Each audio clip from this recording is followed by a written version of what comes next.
The morning of March 7th began like any other for Nina Cole, though later she would say she felt an unusual heaviness in the air as she approached the clinic. The building stood quietly on the corner of Crestwood Avenue, its glass doors reflecting the pale sunrise. It was a place usually filled with soft voices, warm smiles, and the steady comfort of routine. But that morning, something felt off. Maybe it was the unsettling stillness around the entrance, or maybe it was the way the key seemed to resist her hand when she unlocked the door. She couldn't explain it, but she knew something was wrong long before she discovered the truth. As she stepped inside, the familiar scent of eucalyptus and old books filled the lobby. Nina inhaled deeply, expecting it to calm her like it always did, but her nerves didn't settle. She walked past the reception desk and headed down the narrow hallway that led to the therapist offices. Her heels clicked softly against the polished floor, echoing down the corridor. She paused for a moment, listening. Usually she heard the faint hum of early morning traffic outside or the distant rumble of the building's aging heating system. But today, the clinic seemed to be holding its breath. Then Nina noticed something strange. At the far end of the hallway, through the small window of Dr. Elias Warren's office door, she saw light. A bright, steady glow. He always turned the light off before leaving the night before. That was one of his rules. He would tidy his desk, lock his drawer, switch off the lamp, and place his glasses in the exact same spot every night. It was part of his routine, and he followed it with unfailing precision. She moved toward the door, her worry growing with each step.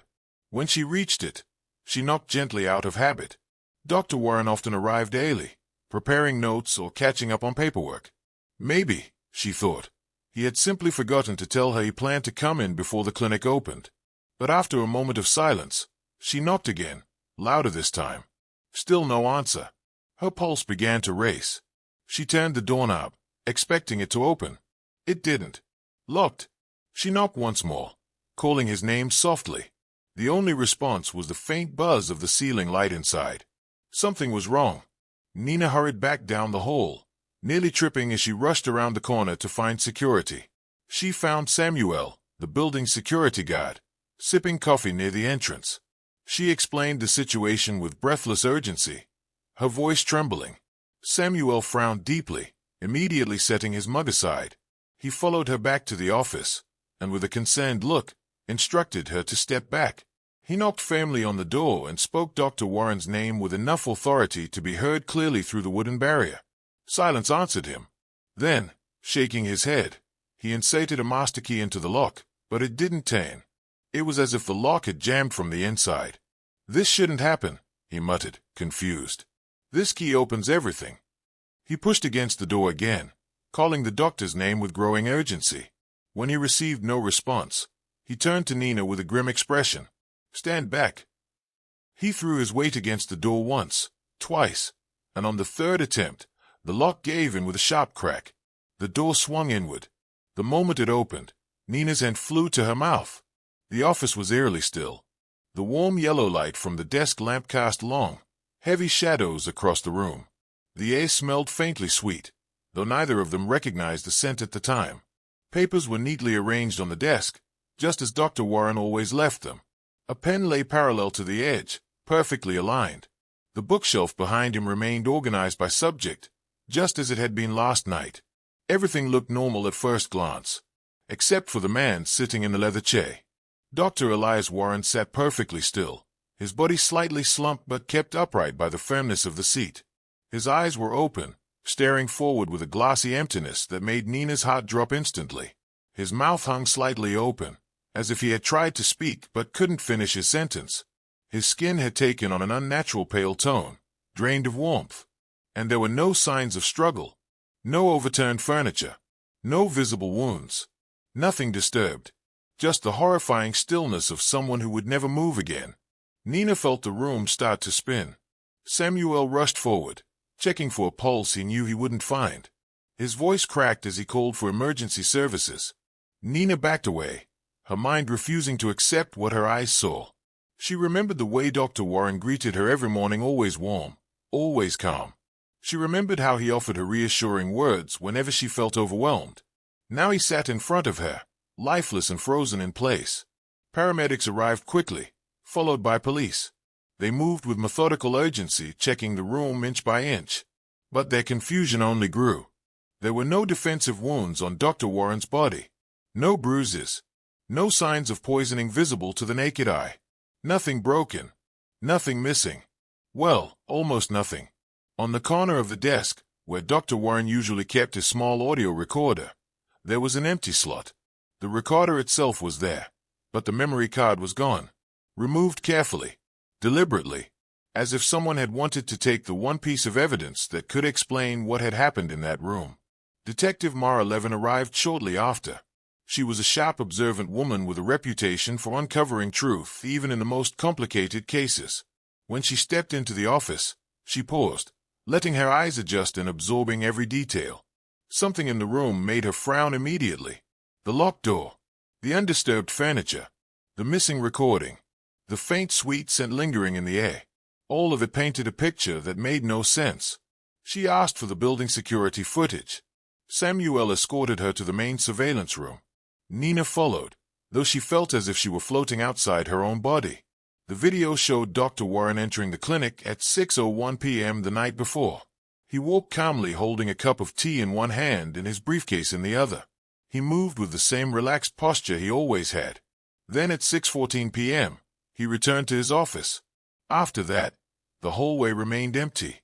Not a single soul approached the door until Nina arrived the next morning. No patient, no stranger, no one. But the building's audio security system, which recorded background hallway sounds, captured something that sent shivers down Levin's spine. At exactly 10:14 p.m., a scream erupted from inside the office. Sharp, abrupt, and unmistakably Dr. Warren's voice. After that, silence. Detective Levin played the audio again, slowing it down, amplifying the background noise. But there was nothing else in the recording. No footsteps. No second voice. No sound of the door opening. A man screamed inside a locked room. And then he died. All alone. But Detective Levin didn't believe that for a second. As she stood in the office, staring at the lifeless body of a man who had dedicated his life to helping others, she sensed something deeper unfolding beneath the surface. Something planned. Something personal. Something that didn't end in that room. She looked at the missing memory card slot again. Someone had been with him that night. Someone no camera captured, no witness saw, and no one was supposed to remember.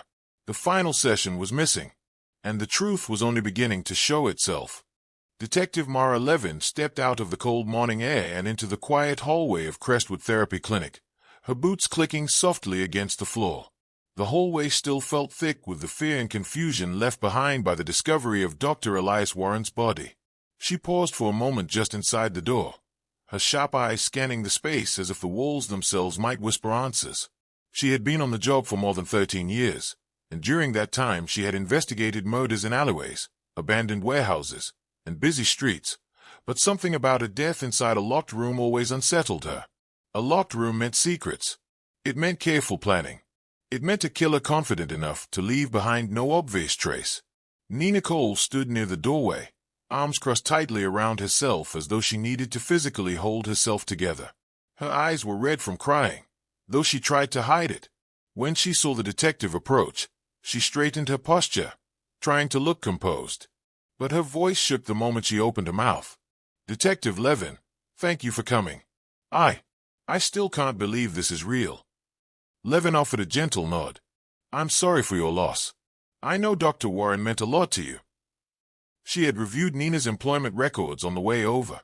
Nina had worked at the clinic for 7 years, and had been the doctor's right hand through everything from schedule management to patient emergencies. Whether she admitted it or not, she wasn't just an assistant. She was family. Levin stepped closer to the office door, the same door Samuel had broken down that morning. The wood around the lock was cracked, the metal bent outward. Inside, the room still looked almost untouched except for police markers placed around the desk and chair. The soft glow of the lamp, still on, cast a faint warmth over the otherwise cold scene. Levin examined the office carefully, her eyes moving over each detail. Books arranged in perfect order, a framed diploma on the wall, a small plant that looked freshly watered. And then, the chair where Dr. Warren had been found sitting upright and lifeless, as if he had simply drifted away while in thought. But Levin wasn't interested only in the body or the room. She wanted to know who had come here last night. Someone had been with Dr. Warren. Someone whose voice had been captured faintly on the security audio. Someone who wasn't supposed to be here at all. She turned toward Nina. "You mentioned last night's final patient," Levin said. "Tell me everything you know about him." Nina swallowed hard. "His name was written as Daniel Price. Dr. Warren told me he had added a last-minute session. I didn't question it. He'd done that before." She paused, her eyebrows pulling together. But something felt strange. Dr. Warren usually sends emails or leaves me a message if he adds anyone outside of normal hours. Last night, he didn't. I only saw the name when I was locking up. "Did you meet this patient? Speak with him? See him in the lobby?" Levin asked. Nina shook her head slowly. "No. I left before the session started. I didn't see anyone. I didn't hear anything unusual either." Levin studied her expression carefully, searching for any sign of uncertainty or fear that might suggest she was withholding something. But Nina's emotion was pure confusion and grief. "Show me where the patient's information would normally be," Levin said. Nina led her to the small file room next to the reception desk. Metal cabinets lined the walls, each filled with carefully organized folders. Every patient had a file. Every file had a record. Levin flipped through the drawers until she reached where the newest clients would be stored. There was no Daniel Price. Maybe he was new, Levin suggested. "Even new patients must fill out forms," Nina reminded her, sounding frustrated with herself for not questioning it sooner. "Insurance, contact information, background, something." Levin continued searching. Nothing. No file. No intake form. No digital entry. The name did not exist anywhere in the clinic system. It was as if the man had walked in without a shadow. Levin leaned against the cabinet, thinking, "What about the writing on the calendar? You said his name looked different." Nina nodded. "Dr. Warren always writes in neat handwriting. That one was rushed. Shaky, even." "That's not like him." Levin asked. "Not at all," Nina said. "He was precise. Structured. Even when things were stressful." Levin felt something in her stomach twist. A man with no record. A name written unnaturally. A missing session file. A locked room. A scream that broke the silence at 10:14 p.m. She needed to see the footage for herself. Nina guided her to the security office, where Samuel replayed the previous night's recordings. Levin's eyes narrowed as she watched Dr. Warren arrive, teacup in hand, walking into the hallway with calm, steady steps. He unlocked his office and disappeared inside. For the next several hours, the hallway never changed. No shadows moved. No door opened. No human figure approached. At exactly 10:14 p.m., the audio captured a short, sharp scream. Dr. Warren's voice. Levin replayed it 3 times, noting the panic, the suddenness, the raw fear in it. "It doesn't make sense," Nina whispered from behind her. "He wouldn't scream unless something terrified him." Levin stayed at the frozen screen. She thought about the missing memory card, the strange sweet scent inside the office, the door locked from the inside. She thought about the second voice caught faintly before the scream. She couldn't make out the words, but it was low, tense, and unfamiliar. She returned to the office and began inspecting the bookshelf closely. Her fingers traced the spines of the books, feeling for signs of hidden compartments or tampering. She examined the window, which couldn't be opened more than a few inches and had a security latch. She checked the vents, too small for anyone to fit through. She checked the door lock, noting that the mechanism appeared untouched before Samuel forced it. There were no signs of break-in or escape. Yet someone had been here. Levin's instincts nagged at her, telling her that the answer wasn't in the room's physical features. It lay in the person Dr. Warren had met that night. Whoever Daniel Price was, or whoever he pretended to be, he had come with purpose. She started searching Dr. Warren's desk, going through drawers carefully. Most held typical items, pens, papers, therapy worksheets, appointment schedules. But in the bottom drawer, she found something that made her breath catch. A plain white envelope, sealed and labeled in handwriting that clearly belonged to Dr. Warren.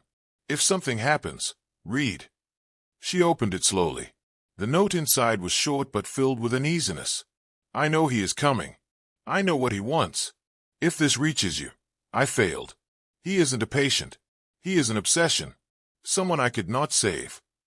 Levin felt a cold ripple run through her as she read the final line. He calls himself Daniel Price, but that is not his name. She looked up at Nina, who stared back in shock. What does that mean? Nina whispered. It means this wasn't therapy, Levin said quietly. It was a confrontation, one that Dr. Warren saw coming. She folded the note carefully, as if it were a fragile piece of evidence that might crumble in her hands. She placed it in an evidence bag, but her mind was already racing ahead. The killer had a connection to Dr. Warren, a deep, emotional history, someone who believed the therapist had failed him, and someone who was clever enough to disappear without leaving a trace. Levin walked out of the office, pausing at the threshold. She looked back at the quiet room where a brilliant therapist had died alone. She felt a heavy weight in her chest. This wasn't just a crime scene. It was a message. Someone had returned from Dr. Warren's past, and that someone wanted to be found, but only on his own terms. Detective Mara Levin drove back to the station with the sealed envelope in her jacket pocket, its weight feeling heavier than any piece of paper should. The words inside echoed through her mind as she walked through the precinct doors. She didn't waste time. She headed straight to a quiet corner desk, sat down, and opened her laptop to begin searching through Dr. Elias Warren's background. She expected to find a clean professional history. Instead, she found something that pulled her deeper into the mystery. Dr. Warren had been practicing for 22 years. His reputation was nearly spotless, with dozens of grateful testimonials from former patients praising his patience, warmth, and insight. He had helped people overcome trauma, addiction, grief, and fear. But as Levin scrolled through the earlier years of his career, she noticed a name that kept appearing. He had once worked closely with a troubled teenager named Adrian Cole. The boy had been only 15 when he became one of Dr. Warren's longest, most challenging cases. There were no details in the public records, but whatever had happened between them had been intense enough that Warren's notes were sealed under court protection. Sealed notes usually meant one of two things. Either the patient had been involved in a crime, or the therapist had been. Levin leaned back in her chair and rubbed her temples. The name Adrian Cole wasn't in the envelope Warren left behind. The note had only mentioned Daniel Price. Still, something told her that discovering who Adrian was would bring her closer to the truth. She requested access to archived court documents relating to the case. After some delays, she was brought an old, dust-covered box of files. Inside, she found transcripts that revealed a complicated history. Adrian had been born into a violent home. His father was abusive. His mother had left when he was 9. He bounced between schools, foster care placements, and juvenile detention centers. He had been unstable, unpredictable, and dangerously clever. Several incidents suggested he was manipulative, able to shift blame easily, pretending to be scared one moment and cold the next. Teachers described him as a boy who could imitate emotions so well that even adults felt guilty questioning him. When Adrian turned 15, he was assigned to Dr. Warren for mandatory therapy after an incident at school. The document didn't describe the incident. Instead, it referred to sealed pages and restricted information. But one line stood out. Patient exhibits signs of deep-seated rage and fixation. He may form unhealthy attachments to authority figures. Levin read that line twice. Fixation. Attachment. She thought about the missing memory card, the locked room, the scream. Someone had been in that office with Dr. Warren whom he feared enough to leave a note warning about. Someone with an obsession. She dug deeper into the records, searching for anything that linked Adrian Cole to the present. There were no adult records under that name. No employment files. No medical history. No social media. It was as though Adrian Cole had vanished at age 18. People didn't simply disappear. Not without help. Or purpose. Levin closed the file and stayed at the desk. Could Adrian have changed his name? Could Daniel Price be just another mask? The idea made her heart pound, because it suddenly aligned too perfectly. A fake name. A missing file. A therapist's fear of a man returning. Everything pointed to a single truth. Whoever had visited Dr. Warren wasn't a stranger. He was a ghost from Warren's past. Later that afternoon, Levin drove back to Crestwood Clinic. She needed to know if anyone else remembered Adrian Cole, or if Dr. Warren had ever mentioned him. Nina was seated at the reception desk, her face pale from exhaustion. She looked up when Levin entered. "Detective, did you find anything?" Nina asked. Maybe, Levin said, lowering her voice. I need to ask you something. Did Dr. Warren ever talk about a former patient named Adrian Cole? The name didn't ring any bells. Nina shook her head slowly. No, but he sometimes mentioned a difficult case from early in his career. He never said the name, just that it had changed him.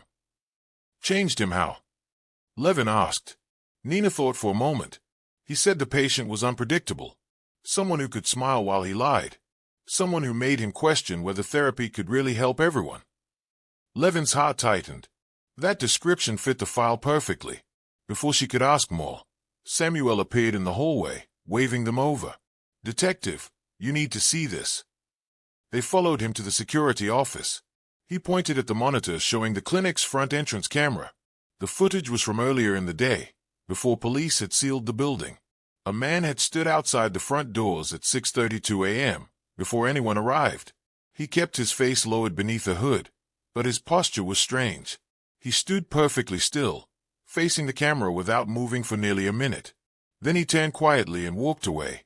Something about the figure made Levin uneasy. He didn't fidget. He didn't look around. He just watched. And the stillness reminded her of something. Someone who had learned to mimic emotion, to copy behaviors, to blend in by standing out as little as possible. She leaned closer. Did he enter the building? No, Samuel said. He stayed outside. But he returned again just before you arrived. The footage showed him again. Same hood. Same still posture. Same silent stare into the camera.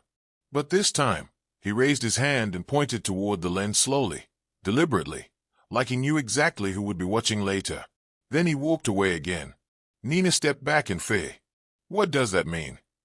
Levin kept staring at the screen, her mind working through possibilities. The man wanted to be seen, but only in the way he chose. He wasn't running. He wasn't hiding. He was sending a message. And the message was simple. I'm still here.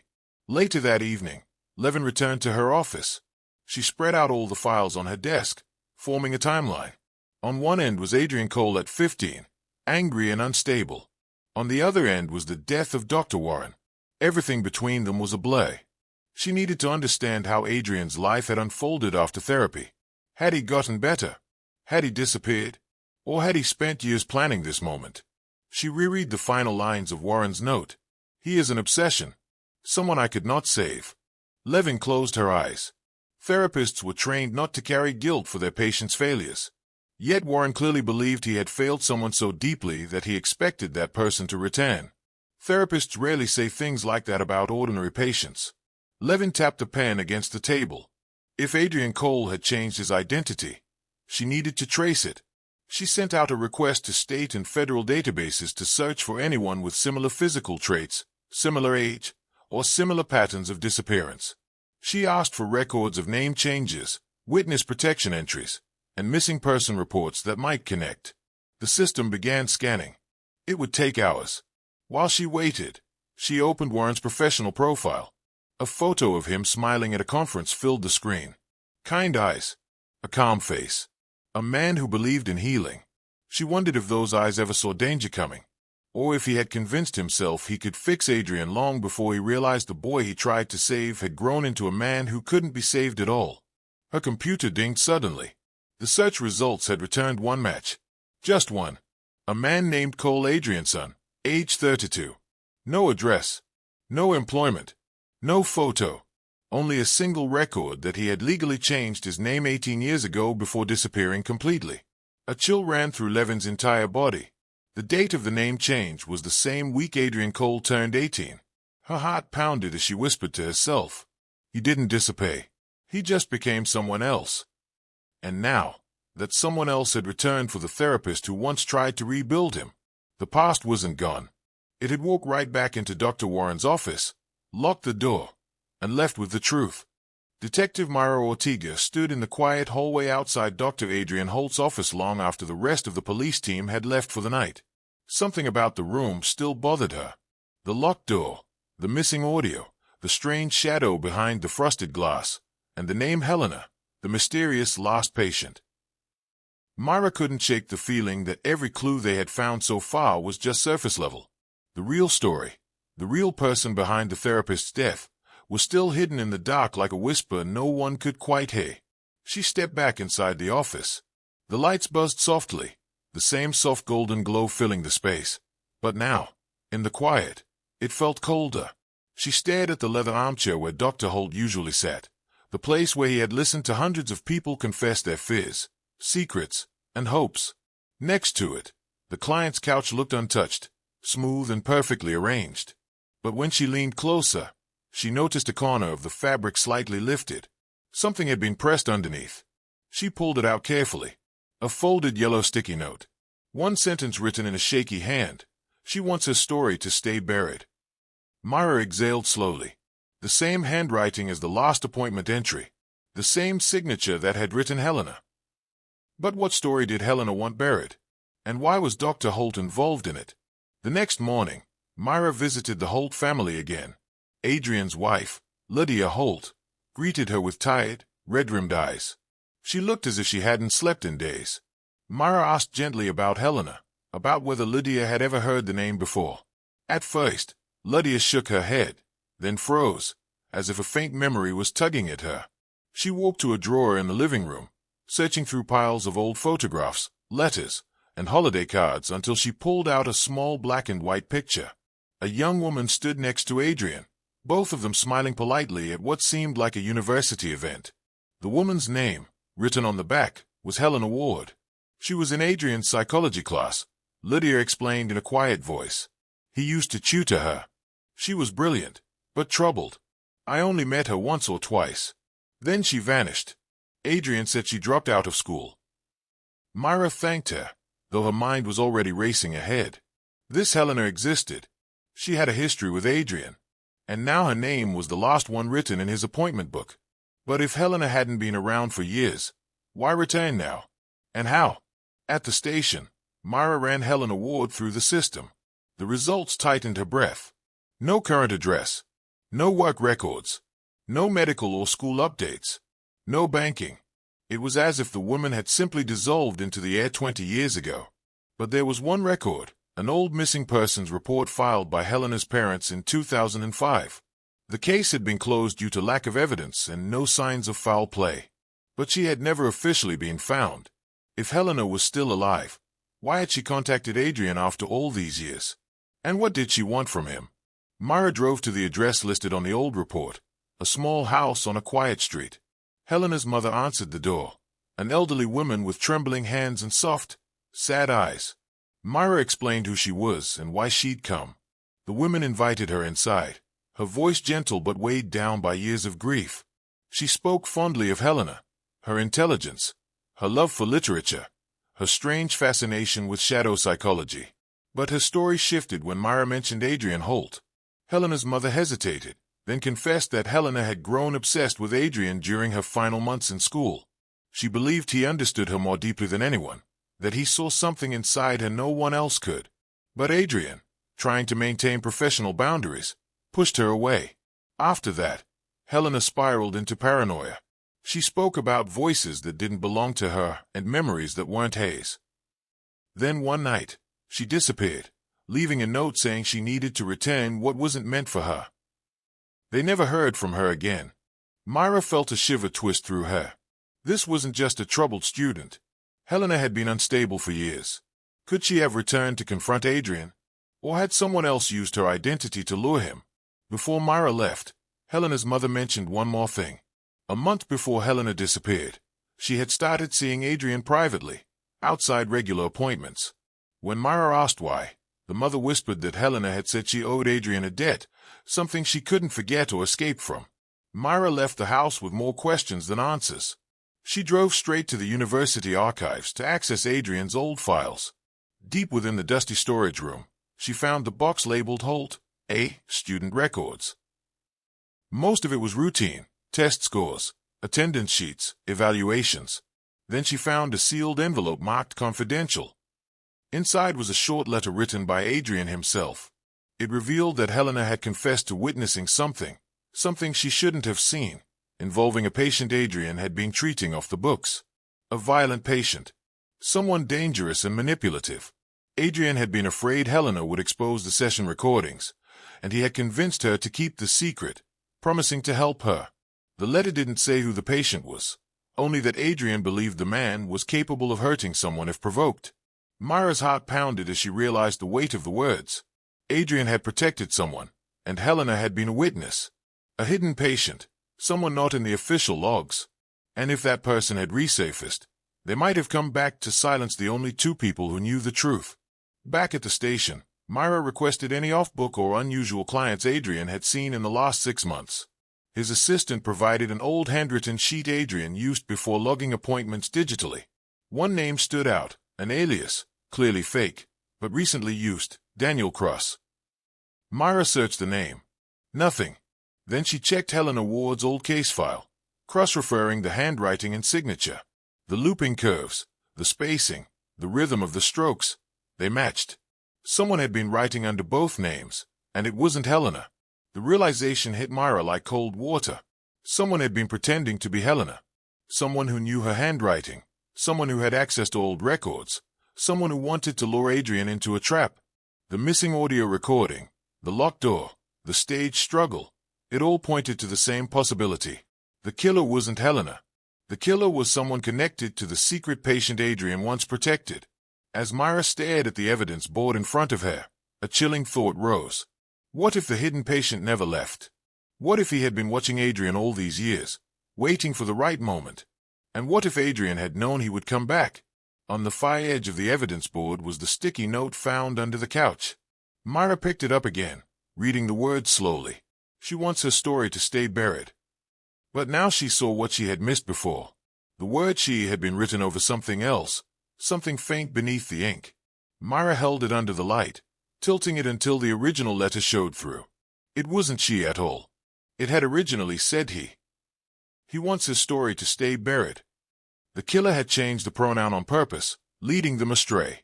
And Myra realized with a surge of fear that whoever had killed Adrian had planned everything, down to the smallest details, to make Helena appear responsible. But Helena had been gone for 20 years. Someone else had returned in her place, and they were still out there, watching. Detective Myra Ortega sat alone in her office long after everyone else had gone home. The city outside the window seemed unnaturally still, as if the world itself were holding its breath. The evidence board glowed under the dim fluorescent light, each photograph and note piecing together a story that was still incomplete. Dr. Adrian Holt's last moments, the mysterious final appointment, the locked door, the misleading clues, the vanished shadow, and now the truth she had uncovered. The killer had purposely rewritten history, changing Helena's name, altering the note, and pointing every clue toward a woman who hadn't been seen in 2 decades. Myra stared at the faint letters still visible under the sticky notes rewritten "she." The original word, "he," refused to leave her mind.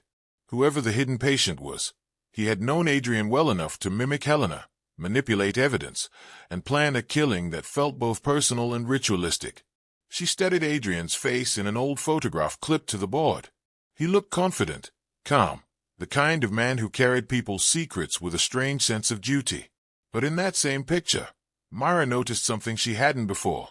His eyes, though peaceful, carried a subtle heaviness, as if he had been living with a secret that weighed more than his career could hold.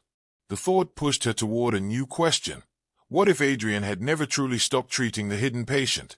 What if the last session wasn't with Helena or an imposter, but with the same unstable man from years ago, the one Adrian had tried to protect? Myra leaned back in her chair, rubbing her tired eyes. A faint sound came from her desk drawer, her phone vibrating against wood. A text message from an unknown number. 3 words that tightened her chest. "You're getting close." No signature. No number traceable. No explanation. Myra stood instantly, adrenaline burning through her exhaustion. The message wasn't a threat. It was an acknowledgement. Someone was watching her, and they wanted her to know it. She grabbed her coat and rushed out of the station, mind racing, heart pounding. If the killer was monitoring the investigation, then he knew she had discovered the truth about Helena, and he might act again. When she reached her car, she stopped. There, tucked under the windshield wiper, was a small black USB drive. No note, no envelope, just the drive, placed carefully, deliberately. Every instinct told her not to touch it, but she couldn't walk away. She picked it up, hand shaking slightly, and returned inside the station to plug it into a secure computer. The drive contained a single audio file. Adrian Holt's voice filled the speakers immediately, shaky, unlike his usual calm therapist tone. "This is my final session log," he said. Myra froze. It was a recording Adrian had made himself. She listened closely as he continued. "If anything happens to me, it won't be an accident. I've tried to contain him for years. I failed. I thought I could help him, control him, redirect him, but I should have known better. I thought burying the truth would protect everyone, but he found me again." Myra leaned forward, heart pounding. Adrian took a trembling breath on the recording. "He calls himself Daniel now, but that isn't his real name. I don't know what he calls himself in his own mind. I don't know if even he knows. The man I once treated was broken long before I met him. Two identities living in one body. One gentle, brilliant, terrified. The other violent, manipulative, and deeply obsessed with erasing anything that connects him to the past." Myra felt her blood run cold. Adrian hadn't been hiding a patient. He had been hiding a man with dissociative identity disorder, one identity capable of harming, the other desperate to dissipate. "I thought Helena could help him," Adrian continued, voice trembling. "She saw things in him I didn't see. She understood him in a way even I could not. He became fixated on her. When she threatened to expose the sessions, he turned on her. I tried to relocate him, tried to separate them, but the violent identity took over. I should have reported him. I should have protected her. But I thought I could save him." Myra forced herself to breathe. Her fingers tightened around the edge of the desk as Adrian's voice grew heavier, more defeated. "If he's listening, I know what he wants. He wants to erase Helena completely. He wants to bury every trace of her existence. And he knows I'm the last one alive who remembers what truly happened." Myra's heart sank as the next words echoed through the speakers. "If he comes to my office, I won't lock him out. I won't fight him. I owe Helena that much. If I die, let the world know it wasn't her fault." A long pause filled the room. Then Adrian whispered the final words. "His hey." The audio cut off. Myra sat in stunned silence for nearly a full minute, unable to move, unable to breathe. Adrian had known he was going to die. He had let it happen. He had willingly faced the hidden patient, believing his own death would finally expose the truth about Helena's disappearance. But the recording still left a crucial question unanswered. Who was this man? Was he alive? Was he pretending to be different people? Myra played the recording again, listening for background noise. But there was nothing. Just Adrian's trembling breath and the weight of decades of secrets. She closed her eyes. There was one place left to check. One place that might reveal the missing identity. Adrian's private storage unit. She had avoided it earlier because the key had been missing. But now she understood why. The killer had taken it, and he had returned the key by dropping the USB drive with its attached ring under her windshield. A challenge. Or an invitation. Either way, she had to go. The storage facility was on the outskirts of town, surrounded by quiet industrial buildings. The evening was unusually still, the kind of silence that made every sound feel louder than it should. Myra walked down the long row of units until she reached number 47, the number Adrian had scribbled in his old appointment book. She inserted the key. It turned smoothly. The door slid open with a low metallic groan. The unit was small but neatly arranged. Boxes labeled Holt Archives, old therapy tapes, documents, journals. But what caught Myra's eye immediately was a large corkboard at the back wall, covered with photographs, news clippings, and handwritten notes. In the center hung two pictures side by side, Helena Ward, and a man she didn't recognize. Tall, sharp features, a slight scar above his eyebrow. On the bottom of the photo, a name was written, Ethan Ward. Helena had a brother, and she hadn't vanished alone. Myra scanned the documents pinned around the photo. Hospital records, therapy notes, Adrian's handwritten entries detailing Ethan's psychological condition. Ethan suffered from identity fragmentation. Helena had been helping Adrian treat her brother, but as Ethan grew more unstable, he began switching identities unpredictably. One identity adored Helena. The other wanted her gone. The story clicked together painfully, piece by piece.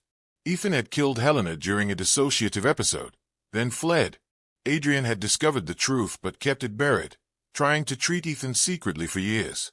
When Ethan resurfaced, he used Helena's name to lure Adrian into a trap, and then he killed the only person who knew both his faces.